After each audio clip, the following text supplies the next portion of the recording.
Assets can be created from the Assets module.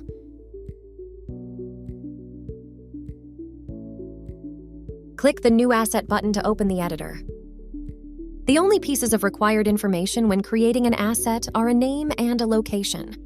While we can use custom fields to record unique identifiers like model, VIN, and serial numbers, it is a good idea to include at least one unique identifier in the name of the asset so we can easily locate it in a list.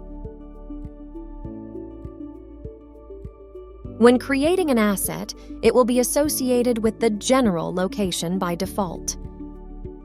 We can reassociate the asset to any of the locations we have created for our MaintainX site. We'll also add a photo as well as OEM specifications in the description.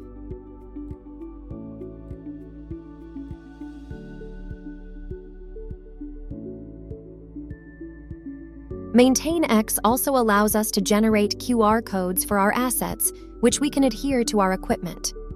When the code is scanned using the MaintainX app, we are able to quickly see if there are any work orders linked to the asset and create a new one if needed. Once the asset is created, it is ready to be linked to work orders.